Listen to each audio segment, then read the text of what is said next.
Hi everyone, welcome to Accounting Makes Sense, an MJ the Tutor podcast. I'm your host, MJ the Tutor. You may wonder why the podcast is starting off without its welcoming tune. This is to signify that today's episode is a repeat of a previous episode, which offered some tidbits from the OCS pre-scene.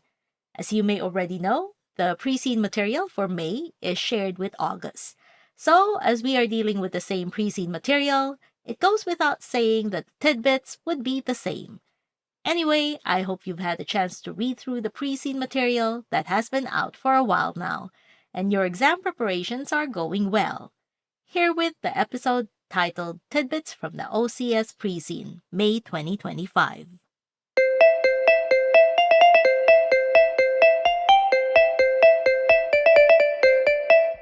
Hello, everybody. You're listening to Accounting Makes Sense, an MJ the Tutor podcast, and I'm your host, MJ. In this podcast, we are focused on helping accounting students all over the world by offering a quick warm-up on various accounting and business topics, hoping to generate bigger discussions and conversations around them. For this episode, I'm going to offer a few tidbits on the Operational Case Study, OCS, for May 2025. Yes, it's that time again! Today's episode is actually just right on time for the arrival of the OCS pre-scene material, which came out last Friday.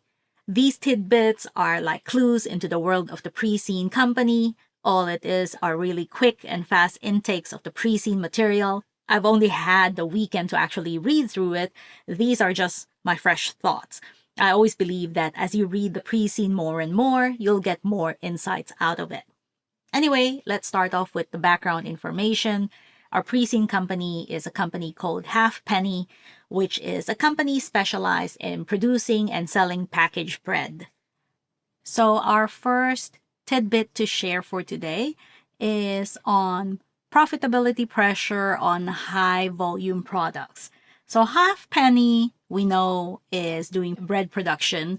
And if we have a look at the different types of product that Halfpenny does, they do bread rolls and bread loaves, and there's a lot of information about the revenue and the gross profit margins of each type of bread loaves and each type of bread rolls that they produce. And if we actually have a look at these numbers here, Halfpenny relies heavily on high volume sales, particularly of bread loaves, which accounts for 86% of its total sales.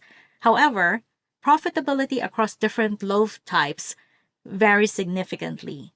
Some loaves, like your wholemeal bread, have a very low profit margin of 13%. So they actually look like they're bringing in a lot of revenue, but they don't actually contribute much to overall profitability. On the other hand, you have something like the rustic bread, which has a high margin at 43%, but they have lower sales compared to the other loaf types. This issue obviously highlights a big problem for Halfpenny in that if there is costs increasing or market conditions changing, Halfpenny's profitability could be at risk, especially for the lower margin products. On the financial information given to us on the pre-scene material, we are able to break this down on a detailed level. We can look at the types, which is the bread rolls and the bread loaves, and we can also look at white, wholemeal, rustic, multi-seed, and we break it down how much each will give us in profit margins and how much each will give us in revenue. You can immediately identify that bread loaves make up 80% of the revenue. This kind of gives me the Pareto analysis, 80-20 rule vibe, where 80% of your revenue comes from a specific product, but maybe 20% of your profit only comes from that product. So you generate a lot of revenue for that particular product, but really you don't really earn a lot from it, or it doesn't really generate a lot of profitability for you.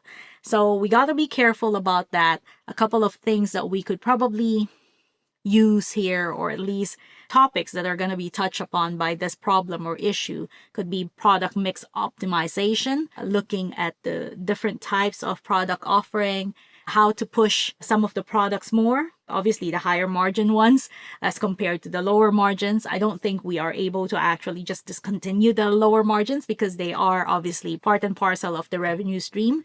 We can look at pricing. I know that we already kind of do this with the large retailer versus small retailer pricing, but kind of have to look at trying to shift more profitable products on the front of the business. Also looking at cost or managing costs at least, right?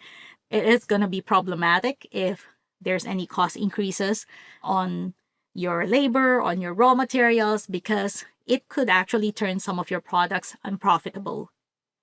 So the second tidbit to share for today is on product perishability and distribution complexity. Now, Halfpenny faces a significant challenge with regards to the perishability of bread and the complexity of the distribution network. Bread, of course, have a very short shelf life. They require to be sold and consumed quickly before they become unsellable. This places immense pressure on production planning, inventory management, and distribution logistics. Now, any inefficiencies you find in these areas can lead to waste, stockouts, or excess inventory, all of which negatively impacts profitability. Now, since daily deliveries are essential, transportation costs and supply chain reliability becomes critical as well for a Halfpenny's operation. Now, a couple of things that highlight this. We have some issue that is evident in the financial information given to us. We see an increase in inventory. We see an increase in trade receivables, which kind of suggests there might be potential inefficiencies in these areas, especially in stock turnover. This also indicates that products may not be selling as quickly as expected, leading to excess inventory holding. Additionally, because of that necessity of the daily deliveries of these breads, they add to logistical complexity for Halfpenny, requiring efficient transportation and accurate forecasting.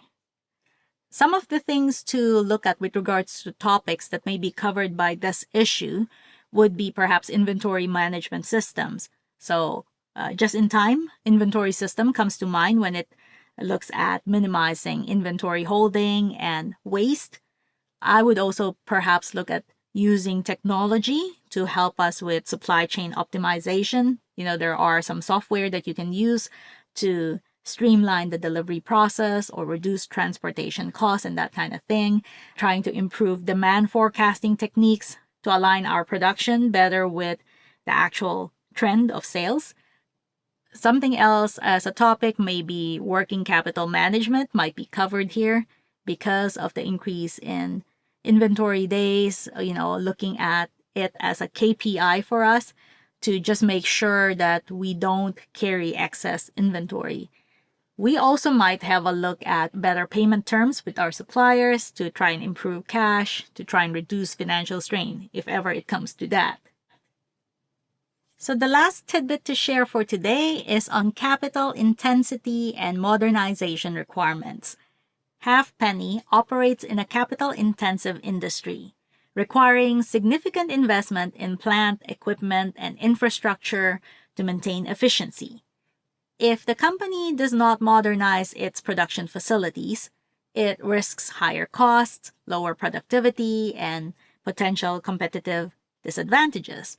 Now, we know from the pre-scene, we understand that Halfpenny actually embraces technology a lot in its past to try and improve, better, and basically update its process. I think Halfpenny does understand that to remain competitive in the industry, they must continuously evaluate their capital investments and use this as a strategy moving forward. Now, some of the information given to us in the pre-scene that suggests this, obviously, we know the history of Halfpenny. They've been improving for years now. They're not afraid to actually embrace technology. You can also see from how they grew, that's how they did it. Some of the other things with financial information, we can see the amount of money spent on PPE, which is an indication of ongoing investment in capital assets. Given the scale of the operations, of course, this amount is not really particularly high, but it does suggest that the investment level is sufficient enough for major upgrades. Something else that is highlighted here with regards to numbers, you can see that we have two types of assets. We have our owned assets and we have the right of use assets. And I actually wonder here, because the right of use assets, they're kind of low. So maybe they're limited in their use of leasing as a funding option. And perhaps there's a way for them to maybe exploit this funding option a little bit more, because we know that it is a capital intensive industry, right? Anyway, it's just a thought. In terms of topics covered or might come up with regards to this issue, the one that I can think of offhand is a purchase of equipment or leasing of an equipment. So basically, you're going to get a question with regards to leasing versus purchasing, and you'll be presented with some numbers, some calculations to actually analyze which option is better. The other things that may come up, investing in automation, investing in digitization, which improves efficiency and reduce our reliance on manual processes. Anyways, that is it for me today. I hope you found this episode helpful, and maybe perhaps you had the same thoughts as me when it came to the OCS pre-scene for May 2025. I do believe there could be more here. Ideally, some couple of tidbit runner-ups for me would be the focus on sustainability for this company, as well as how it would affect the future market positioning and strategies of Halfpenny. That could be an interesting topic to analyze further. Anyways, I hope you've gotten a couple of food for thoughts for today to start off your analysis of the OCS pre-scene. I want to thank you for joining me today. I hope you've enjoyed this episode, and I'll see you again next time. If you found this helpful, please be sure to subscribe or follow to catch the release of the next episodes. You can also connect with me on various social media like Facebook, Instagram, X, Threads, BlueSky, YouTube, under the handle MJ the Tutor. You can also visit my website, www.mjthetutor.com. Till next time, ciao for now.